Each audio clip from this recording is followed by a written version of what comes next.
नमस्कार दोस्तों, आपका स्वागत है आज की इस नए वीडियो में। अगर आप हेल्थ इंश्योरेंस लेना चाह रहे हैं तो हेल्थ इंश्योरेंस का चुनाव करने से पहले कुछ बातें को आपको ध्यान में रखना बहुत ज़रूरी है ताकि हेल्थ इंश्योरेंस आपका रिजेक्ट ना हो मेडिकल इशू आने पर। कई बार लोगों का कंप्लेंट देखा गया है कि हमने हेल्थ इंश्योरेंस तो लिया था, पर जब हमारे सामने मेडिकल इशू आई तो कंपनी ने हमारा हेल्थ इंश्योरेंस क्लेम को रिजेक्ट कर दिया। देखिए, आपको बता दूं कि कोई भी हेल्थ इंश्योरेंस आपके लिए तभी उपयोगी है जब आपके सामने मेडिकल इशू आए या मेडिकल इमरजेंसी आए। तो जब आप क्लेम करें तो आपको उसके लिए परेशानी को सामना करना ना पड़े। तो वो कौन सी बातें हैं जो आपको हेल्थ इंश्योरेंस का चुनाव करते समय ध्यान में रखने चाहिए, उनको जानने से पहले आपसे छोटी सी रिक्वेस्ट है। अगर आप चैनल पर नए हैं और ऐसी जानकारी लेते रहना चाहते हैं तो आपको मेरे इस चैनल को जरूर सब्सक्राइब कर लेना चाहिए। दोस्तों, सबसे पहली बात जो आपको हेल्थ इंश्योरेंस लेते समय ध्यान में रखना चाहिए कि city specific health insurance plan आपको चुनाव करना चाहिए। कई बार देखा गया है कि अलग अलग लोकेशन के अनुसार बीमा कंपनियां आपसे प्रीमियम चार्ज करती है। कई शहरों में प्रीमियम ज़्यादा होता है, कई शहरों में प्रीमियम कम होता है। तो आपको ये पता करना चाहिए कि आपके लोकेशन के अनुसार प्रीमियम अमाउंट क्या है और दूसरे लोकेशन में प्रीमियम अमाउंट क्या है। दूसरी बात जो आपको ध्यान में रखना चाहिए, कवर अमाउंट को लेकर। आप कई बार क्या होता है कि हम कवर अमाउंट और प्रीमियम राशि देखकर बीमा तो ले लेते हैं, लेकिन दिक्कत हमें तब आती है जब हमारे सामने कोई बड़ी मेडिकल इमरजेंसी आए और हमने जो बीमा कवर अमाउंट है वो कम ले रखा है। तो आपको इसको ध्यान में रखना चाहिए कि आपकी फैमिली में कितने मेंबर हैं और आपने कितने की कवर अमाउंट ले रखी है। आज की डेट में देखा जाए, अगर आप 3 से 4 मेंबर हैं और सारे यंग हैं तो उस कंडीशन में आपके पास कम से कम तो 10 से 15 लाख रुपए के कवर अमाउंट का बीमा कवर जरूर होना चाहिए। तीसरी सबसे ज़रूरी बात जो आपको ध्यान में रखना चाहिए कि आपको अपने बीमा कंपनी को अपनी पुरानी मेडिकल जो इशू है उसके बारे में आपको जानकारी देनी चाहिए। कई बार लोग क्या करते हैं कि हमें बीमा नहीं मिलेगा, इस कारण से अपनी पुरानी बीमारियों के बारे में बीमा कंपनी को डिटेल नहीं देते।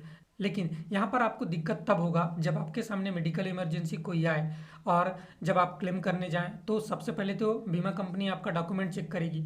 तो वहाँ पर अगर पकड़ में आता है कि आपको वो बीमारी पहले से थी तो हो सकता है कि इस कंडीशन में आपका जो बीमा अमाउंट है वो रिजेक्ट कर दिया जा सकता है। तो आपको इस चीज़ की आपको ज़रूर ध्यान में रखना चाहिए कि आपको जो भी समस्या है उसको आप बीमा कंपनी को बता दें। कई बार होता ये है कि बीमा कंपनियां कुछ बीमारियों के लिए आपको एक्स्ट्रा प्रीमियम देकर हेल्थ इंश्योरेंस आपके लिए इशू कर देती है।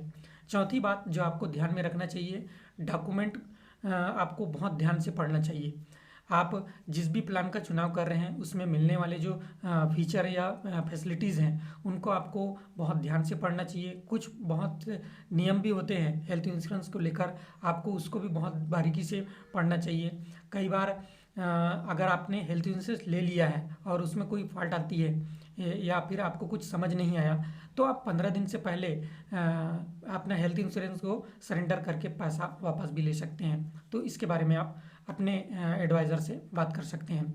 तो और हेल्थ इंश्योरेंस के डॉक्यूमेंट को लेकर मैंने एक अलग से और वीडियो बनाया है जहां पर मैंने उसमें मिलने वाली सुविधा या फिर ट्रीटमेंट किस प्रकार की क्या क्या चीज़ों को और ध्यान में रखना चाहिए, उसके लिए आप मेरी ये वाली वीडियो को देख सकते हैं जिसमें मैंने कम से कम 10 बातें और हैं जो आपको ध्यान में रखना चाहिए, उनके बारे में भी मैंने उसमें डिटेल से बात की है। पांचवें सबसे ज़रूरी बात जो आपको हेल्थ इंश्योरेंस लेते समय ध्यान में रखना चाहिए कि आपको सीनियर सिटीजन के लिए अलग से हेल्थ इंश्योरेंस प्लान लेना चाहिए इंडिविजुअली। कई बार लोग क्या करते हैं कि पूरे फैमिली में जितने भी लोग हैं उसके लिए एक हेल्थ इंश्योरेंस प्लान का चुनाव कर लेते हैं, पर आपको ऐसा नहीं करना चाहिए। एक्सपर्ट का मानना है कि अगर आपके फैमिली में 4 से 5 मेंबर हैं जिसमें आप हैं, आपकी स्पाउस है या आपके बच्चे हैं और पेरेंट्स भी अगर आपके साथ रहते हैं तो आप पेरेंट्स के लिए आप अलग से हेल्थ इंश्योरेंस का चुनाव कर लें और अपने लिए आप अलग से हेल्थ इंश्योरेंस ले लें। इससे क्या होगा कि कई बार बीमा कंपनियां पेरेंट्स को लेकर या क्या कि सीनियर सिटीजन को जब एज उनकी ज़्यादा हो जाती है तो बहुत सी मेडिकल इश्यू होती हैं तो उनके कवर करने के लिए वो कुछ ज़्यादा प्रीमियम लेकर आपसे हेल्थ इंश्योरेंस इशू करती हैं, तो जिसे कवर भी वो करती हैं। तो आपको दोनों ही के लिए अलग अलग हेल्थ इंश्योरेंस का चुनाव करना चाहिए। तो दोस्तों आज की इस वीडियो में फिलहाल इतना ही। ये सारी जानकारी आपको कैसी लगी कमेंट में बताएं, और वीडियो अच्छी लगी तो लाइक कर दीजिए और इस वीडियो को अधिक से अधिक लोगों तक शेयर करना ना भूलें।